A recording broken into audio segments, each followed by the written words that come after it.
I was going to bring this book that I found in the trash up, but it's very moldy, so I'll read it.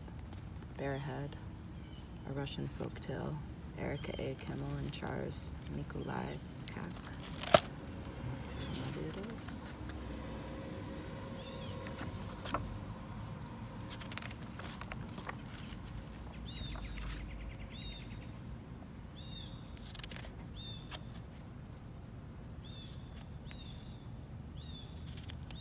It's quite lovely. One day in early spring, a woman went to the forest to gather mushrooms. As she was filling her basket, she heard a cry from beneath a pile of dead leaves. She brushed the leaves aside and found a baby. But not an ordinary one. From its neck up, it had eyes, ears, and a muzzle of a bear cub. The woman had no children of her own, so she wrapped the baby in her shawl, put it in her basket, and took it home. Her husband shook his head when he saw the strange foundling. "This baby must belong to the bear folk," he told his wife. "I think you should put it back where you found it." His wife refused. However strange this baby was, she meant to keep it. But he needed a name, so she gave him the first one that came to mind, Bearhead.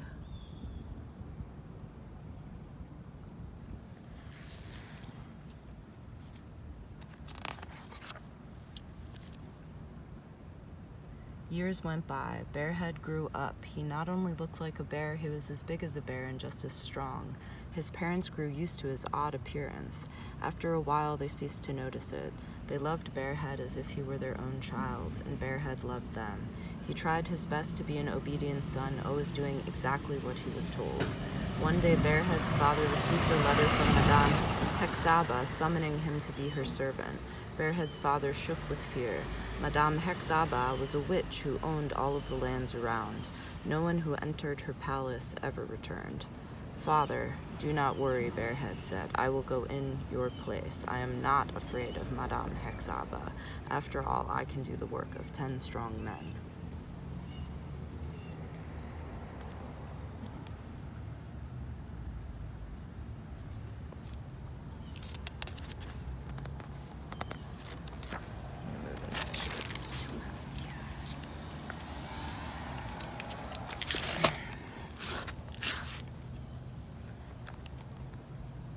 Bearhead kissed his parents goodbye and walked all the way to Madame Hexaba's palace.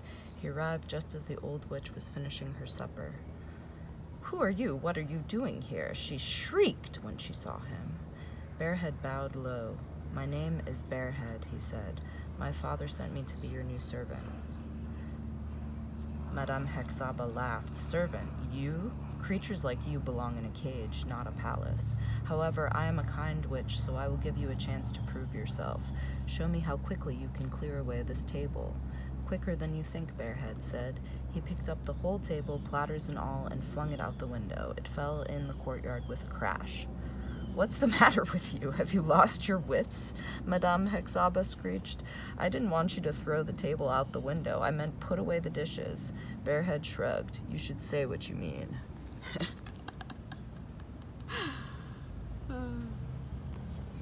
Fuck yeah. There's the cat.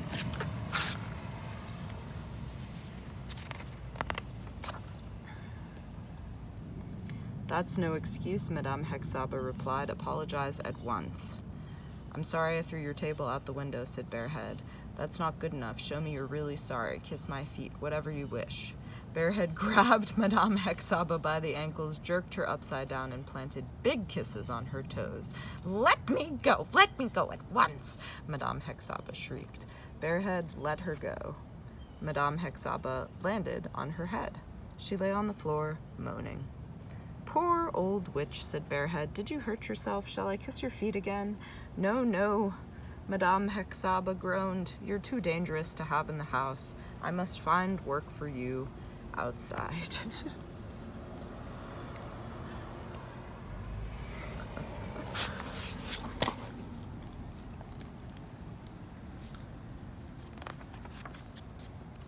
"I like working outdoors," said Bearhead.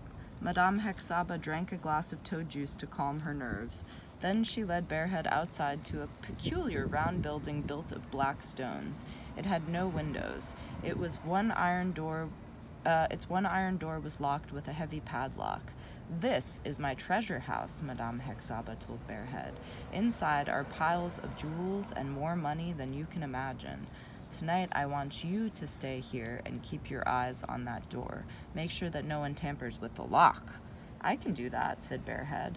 Madame Hexaba left him and went off to bed. One by one, the lights of the palace went out. Bearhead sat down to watch the treasure house door. He watched and he watched as hard as he could. The night grew dark, it began to rain, and Bearhead sneezed. He felt cold, wet, and uncomfortable. "Why am I sitting out here in the rain?" he wondered. "I can watch this door inside just as easily." He took hold of the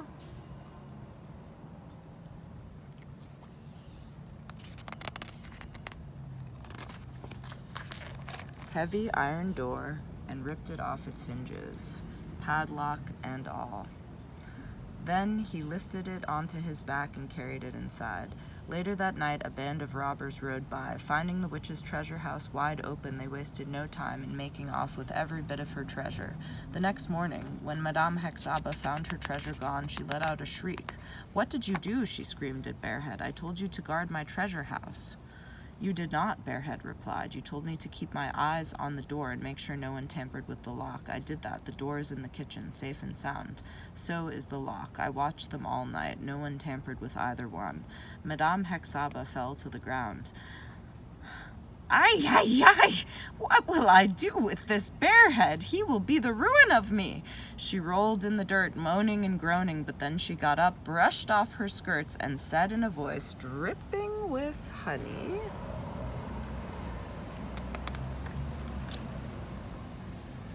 "Bearhead, dear, I have a special job for you. On the other side of the forest is a lake.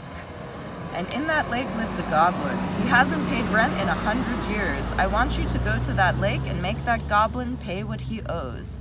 100 years is a lot of rent." "How will I carry all that money?" "Take a wagon with you," Madame Hexaba told him. "You're strong. You can pull a wagon by yourself. You don't need a horse." Bearhead found a wagon, and pulling it behind him, he started off down the road. Madame Hexaba waited until he was out of sight, and then she laughed so hard that her teeth cracked.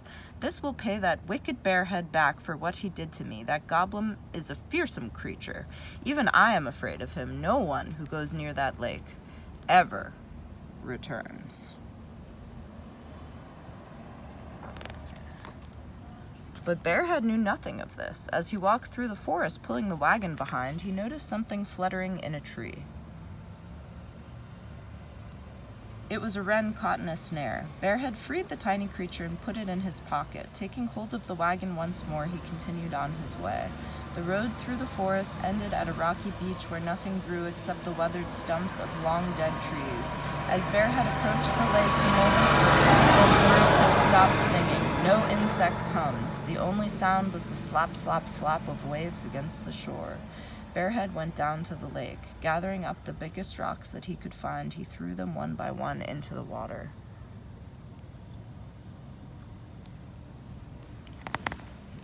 Wren in pocket. All at once, the lake began to bubble and boil.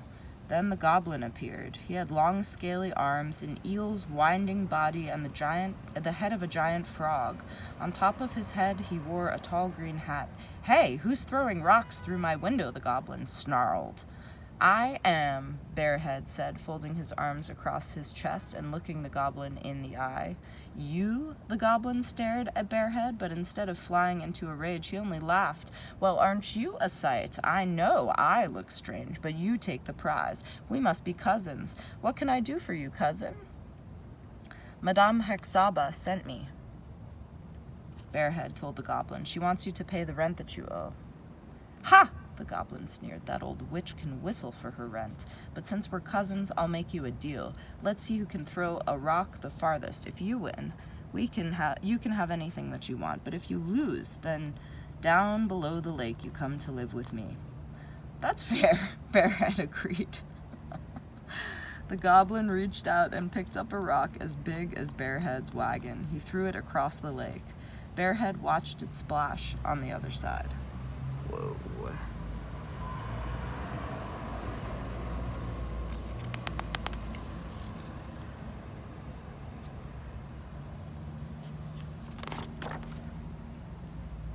Good throw, cousin,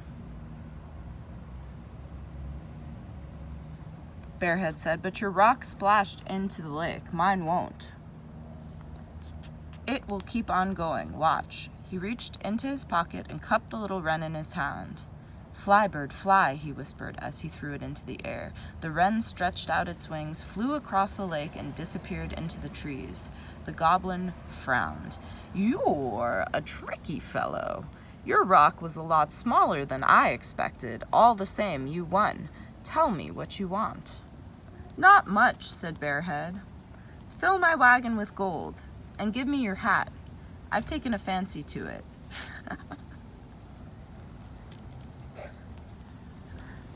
The goblin didn't mind the gold, but he hated losing his hat. Even so, he kept his word. Bearhead started back towards Madame Hexaba's place with a wagon full of gold and the goblin's tall green hat pulled down over his ears. Madame Hexaba was in the tower room watering her poison ivy when she saw the tall green hat coming over the hill. The goblin, he's coming to get me, the old witch gulped. Actually, she yelped. She ran all over the palace, pulling in shutters and bolting doors. Finally, she threw herself upon the bed and lay there, underneath it, trembling. Bearhead stopped at Madame Hexaba's front door. To his surprise, he found the palace locked and barred. He knocked. I'm here. Open the door. I brought your rent money. Madame Hexaba peeped out from under the bed. When she saw the tall green hat framed in the window, she thought it was the goblin for sure. Go away, she whimpered. But what shall I do with the money? Bearhead asked her. Keep it, Madame Hexaba cried. It's very funny.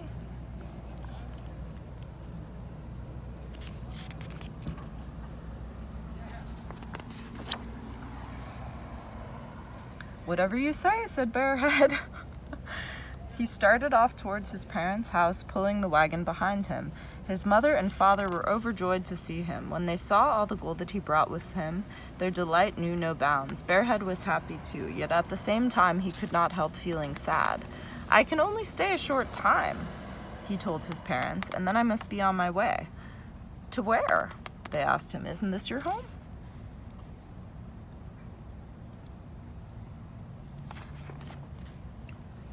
Oof, very mold.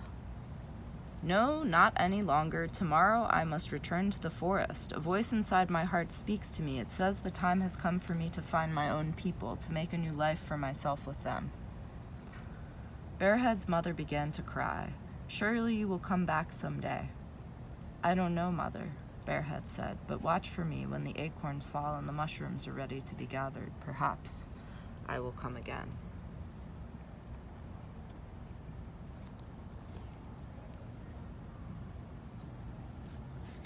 Poor mom.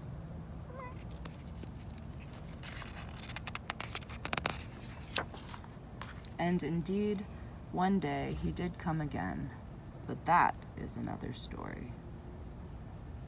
The end.